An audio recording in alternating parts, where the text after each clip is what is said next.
Hello friends, आज हम आपको बताने वाले हैं प्रयोगशाला में सल्फर डाइऑक्साइड गैस बनाई कैसे जाती है। बहुत ज़्यादा इंपॉर्टेंट टॉपिक है सल्फर डाइऑक्साइड गैस SO2।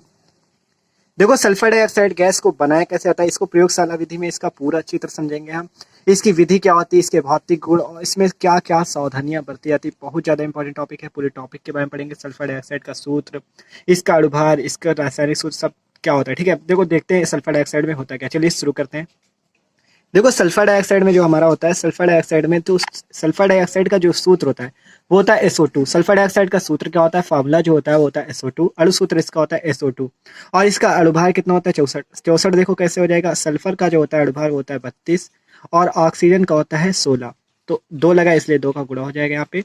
तो 32 + 32 कितना हो जाएगा, 2 2 4 और 3 3 6 64 हो जाएगा। ठीक है, देखो सल्फर का अणुभार हो गया 32 और ऑक्सीजन का 16। 16 × 2 कितना हो गया 32। 32 + 32 कितना हो गया 64। अणुभार हो गया इसका 64। और इसके संरचना सूत्र की बात की जाए तो O डबल बॉन्ड S और ये एरो इधर की ओर लगेगा, ये O हो गया। ठीक है, ये हो गया इसका संरचना सूत्र। देखो, sulphur dioxide most important topic है। एग्जाम में 5 नंबर का पूछे जाते हैं इसका प्रयोगशाला विधि। ठीक है, देखो इसका सूत्र जो अणु सूत्र जो होता है SO2 हो गया और इसका जो अणुभार हो गया वो हो गया 64। अब देखो देखते हैं इसको प्रयोगशाला विधि में बनाया कैसे जाता है। अणुभार 64 हो गया। ठीक, प्रयोगशाला विधि में क्या किया जाता है, देखो जब प्रयोगशाला में सल्फर डाइऑक्साइड SO2 गैस को बनाया जाता है, जब प्रयोगशाला में SO2 गैस को बनाया जाता है तो देखो क्या होता है। प्रयोगशाला में सल्फर डाइऑक्साइड गैस तांबे की छीलन ली जाती है। इसमें को सांद्र सल्फ्यूरिक अम्ल H2SO4 के साथ गर्म करके प्राप्त की जाती है। कहा गया प्रयोगशाला में सल्फर डाइऑक्साइड गैस तांबे की छीलन को सांद्र सल्फ्यूरिक अम्ल H2SO4 के साथ गर्म करके प्राप्त की जाती है। अब देखो जैसा कह रहा हम मुझसे कर रहे हैं। देखो प्रयोगशाला में क्या हो गया, सल्फर डाइऑक्साइड गैस जो SO2 गैस है वो कैसे प्राप्त की जाती है, तांबे की छीलन। हमने ले लिया तांबे की छीलन Cu। ठीक है, तांबे की छीलन ले लिया और इसमें मिलाया क्या चीज, H2SO4 मिला दिया। तांबे की छीलन ले लिया और उसमें सांद्र सल्फ्यूरिक अम्ल मिला दिया। ठीक है, सांद्र सल्फ्यूरिक अम्ल मिला दिया। अब देखो इससे बनेगा क्या, इससे बनेगा हमारा, अब जब हम इसको गर्म करेंगे तो यहाँ पर से आपका CuSO4 निकल जाएगा। CuSO4 हमारा निकल जाएगा, जल निकल जाएगा और सल्फर डाइऑक्साइड बाहर निकल। देखो CuSO4 निकला, यहाँ पर से H2O बाहर निकलेगा और क्या बन जाएगी, कौन सी गैस हमारी बनेगी, SO2 gas, sulphur dioxide gas हमारी बन गई। देखो यहाँ पर हम 2 का गुणा कर देंगे और इस H2 में भी 2 का गुणा कर देंगे। अब देखो ये रिएक्शन बैलेंस होगी, 4 हाइड्रोजन इधर भी हैं और ये SO2 गैस हमारी सल्फर डाइऑक्साइड गैस बन गई। देखो क्या किया गया, प्रयोगशाला में सल्फर डाइऑक्साइड गैस कैसे बनाई गई, पहले हमने लिया तांबे का छीलन जो कॉपर हो गया Cu, इसे लिया, फिर H2SO4 इसमें मिलाया। ठीक है, जिससे CuSO4 आपका बाहर निकल गया, यहाँ पर से H2O आपका बाहर निकल गया और SO2 सल्फर डाइऑक्साइड गैस आपकी बाहर निकल गई। ठीक है, बहुत आसान रिएक्शन। देखो कॉपर की हमने H2SO4 से रिएक्शन की, क्या किया फिर से एक बार देख लो। कॉपर की हमने, देखो कॉपर की क्या किया, H2SO4 से रिएक्शन की, इसमें 2 अणु ले लिए जिससे Cu और SO4 आपका बाहर निकल गया और यहाँ पर से H2O जल बाहर निकल गया और सल्फर डाइऑक्साइड बाहर निकल गया। अब देखो देखते हैं इसकी विधि में क्या होता है, इसको कैसे बनाया जाता है। देखो देखते हैं।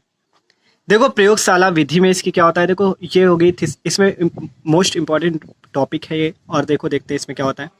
देखो इसमें जो आवश्यक उपकरण होते हैं, पहले इसमें हम गैस जार लेते हैं, निकास नली लेते हैं, गोल पेंदी का फ्लास्क लेते हैं, थिसिल फनल कीप लेते हैं और सांद्र H2SO4 तांबे की छीलन, ये सब लेते हैं। ठीक है, क्या क्या इंपॉर्टेंट है इसमें, गैस जार ले लिया जाता है, निकास नली को लिया जाता है, गोल पेंदी का फ्लास्क लिया जाता है, थिसिल फनल कीप ली जाती है और सांद्र H2SO4 और तांबे की छीलन आदि। ठीक है, आप देखो देखते हैं इसमें, ये हो गया आपका गोल पेंदी का फ्लास्क और ये आपकी जाली ली जाती है, इसमें कॉपर की छीलन रहती है, H2SO4 रहता है और ये आपका क्या है, ये आपकी निकास नली हो गई और ये आपकी थिसल फनल कीप है। देखो क्या किया हमने इसमें हमने लिया, ये आपका थिसल फनल कीप ले ली, ये फ्लास्क ले लिया, इसमें सांद्र H2SO4 और कॉपर की छीलन भरी, ये जाली हो गई आपकी और ये हो गया आपका गैस जार, इसमें बनती है SO2 गैस। ठीक है, अब देखो इसमें क्या होता है।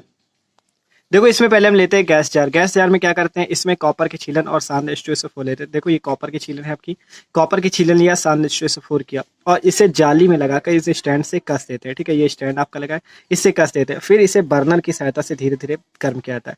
बर्नर की सहायता से इसे धीरे धीरे गर्म करते हैं, जिससे क्या होता है, ये जिस प्रकार आपका CuSO4 कॉपर सल्फेट बन जाता है और यहाँ पर से थिसल फनल कीप से इस सांद्र H2SO4 को इससे डाला जाता है। ठीक है, सांद्र H2SO4 को किससे डाला जाता है, इस थिसल फनल कीप से, जिससे ये SO2 गैस हमारी सल्फर डाइऑक्साइड गैस बनती है। अब देखो इसकी विधि में देखते हैं क्या होता है। देखो जो हमने बताया वही इसमें लिखा है। देखो एक गोल पेंदी वाले फ्लास्क में तांबे की कुछ छीलन लेकर उसमें 2 छेद वाला कार्क लगा देते हैं। देखो एक हमने गोल पेंदी का फ्लास्क लिया, उसमें तांबे की छीलन, ये जो Cu कॉपर की छीलन डाली है और इसमें क्या किया, कार्क लगा दिया। ये आपका ये जो लगा है ये 2 मुंह वाला कार्क लगा है, ठीक है, 2 मुंह वाला कार्क लगा है, जिसमें एक ये निकास नली लगी हुई है और एक थिसल फनल कीप लगी हुई है। तांबे की कुछ छीलन लेकर 1-2 छेद वाला कार्क लगा देते हैं। फ्लास्क को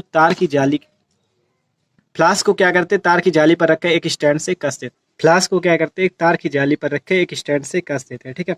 तो वो क्या किया हमने, एक गोलपेंडी वाला फ्लास्क लिया, उसमें तांबे की कुछ छीलन लेकर उसमें 1-2 छेद वाला कार्क लगा दिया, ठीक है। अब फ्लास्क को क्या करते हैं, तार की जाली पर रख के एक स्टैंड से कस देते हैं। अब क्या करते हैं, थिसल फनल कीप जो लगाई हमने, ये थिसल फनल कीप जो हमारी लगी यहाँ पे, ये थिसल फनल कीप से सान H2SO4 थोड़ा थोड़ा डाला जाता है। देखो क्या किया जाता है, यहाँ पे एक गोलपेंडी वाले फ्लास्क में तांबे की कुछ छीलन लेकर उसमें 1-2 छेद वाला कार्क लगा देते हैं। फ्लास्क को तार की जाली पर रखकर एक स्टैंड से कस देते हैं। अब थिसल कीप द्वारा सान H2SO4 अम्ल को धीरे धीरे फ्लास्क में इतना डाला जाता है, मतलब ये जो H2SO4 है इस थिसल फनल कीप से डाला जाता है, इतना डालते हैं कि कॉपर की छीलन जो हो अम्ल इस H2SO4 अम्ल से पूर्णतः ढक जाए, H2SO4 अम्ल में पूरा ढक जाए, ठीक है। और जिससे क्या होता है, अम्ल में पूर्णतः ढक जाए तथा थिसल फनल कीप जो है इसका निचला सिरा जो होता है अम्ल में डूब जाता है। जब H2SO4 डालेंगे इससे, देखो जब H2SO4 यहाँ पर से डाला जाता है तो इसका निचला सिरा अम्ल से डूब जाता है, और ये जो कॉपर की छीलन आपके यहाँ पे थी, ये कॉपर की छीलन ये भी डूब जाती है। देखो इसका निचला सिरा क्या है, ये थिसल फनल कीप का निचला सिरा है जो कि अम्ल में डूब चुका है, और कॉपर की छीलन भी सान H2SO4 से पूरी डूब चुकी है, यही लिखा है इसमें, ठीक है। अब क्या हुआ, आप फ्लास्क को बर्नर की सहायता से धीरे धीरे गर्म करते हैं। बर्नर की सहायता से क्या करते हैं, इसे धीरे धीरे गर्म करते हैं।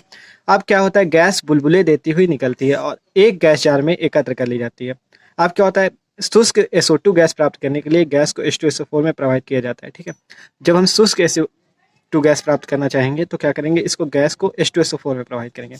एक बार फिर से देखो, आसान टॉपिक है भाई, एक बार देख लो। देखो हमने क्या लिया, एक गोलपेंनी का फ्लास्क लिया, फिर उसमें सान H2SO4 और कॉपर की छीलन डाल दी, जिससे क्या हुआ, ये थिसल फनल कीप का जो निचला सिरा है H2SO4 से भर गया और कॉपर का छीलन भी इस H2SO4 में ढक गई है, ठीक है। ये जाली लगी है जो कि स्टैंड से कसी हुई है, यहाँ पे गैस जार है, इस गैस जार में आपकी SO2 गैस आ जाती है और क्या होता है, बुलबुले देती हुई बन जाती है इस पर, ठीक है, गैस जार में।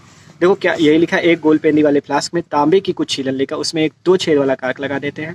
फ्लास्क को तार की जाली पर रखकर एक स्टैंड से कस देते हैं। अब थिसल कीप द्वारा सान H2SO4 को धीरे धीरे फ्लास्क में इतना डाला जाता है कि तांबे की जो छीलन होती है अम्ल से पूर्णतः ढक जाती है। थिसल कीप का निचला सिरा क्या होता है, अम्ल में डूब जाता है। अब फ्लास्क को धीरे धीरे बर्नर की सहायता से, जो बर्नर लगा था आपका, ये जो बर्नर है इसकी सहायता से धीरे धीरे गर्म करते हैं, ठीक है, धीरे धीरे गर्म करते हैं। अब गैस क्या होता है, बुलबुले देती हुई एक गैस जार में एकत्र कर ली जाती है। शुष्क SO2 गैस प्राप्त करने के लिए गैस को H2SO4 में प्रवाहित किया जाता है। अब देखो देखते हैं इसकी सावधानियां क्या हैं, इस विधि को करने के लिए क्या क्या सावधानी बरतनी चाहिए। देखो सावधानियों में क्या होना चाहिए, उपकरण जो हो, ये उपकरण जो पूरा है ये वायु रोधी होने चाहिए, इसमें वायु मतलब अंदर नहीं जानी चाहिए। H2SO4 को थिसल फनल कीप से डालना चाहिए। गैस से भरे गैस जार को सीधा रखना चाहिए हमेशा, और फ्लास्क को धीरे धीरे गर्म करना चाहिए। SO2 क्योंकि जल में विलय है इसलिए गैस का जार क्या होना चाहिए, सूखा होना चाहिए। SO2 gas, sulphur dioxide gas जो है जल में घुल जाती है, इसलिए गैस को जार को, जो गैस जार है आपका, इससे हमेशा सूखा रखना चाहिए, ठीक है। थिसल कीप का निचला सिरा H2SO4 में डूबा होना चाहिए। देखो क्या कहा गया, उपकरण वायु रोधी होना चाहिए, इसकी सावधानियां, उपकरण वायु रोधी होना चाहिए। H2SO4 को सान H2SO4 को थिसल फनल कीप से डालना चाहिए। गैस से भरे गैस जार को सीधा रखना चाहिए और फ्लास्क को धीरे धीरे गर्म करना चाहिए। SO2 जो जल में विलय है, SO2 गैस जो है जल में विलय, इसलिए गैस जार क्या होना चाहिए, सूखा, नहीं तो जो वो जल में खुद घुल जाएगी। थिसल कीप का निचला भाग भी क्या होना चाहिए, H2SO4 में डूबा होना चाहिए। अब देखो इसके भौतिक गुण देखते हैं।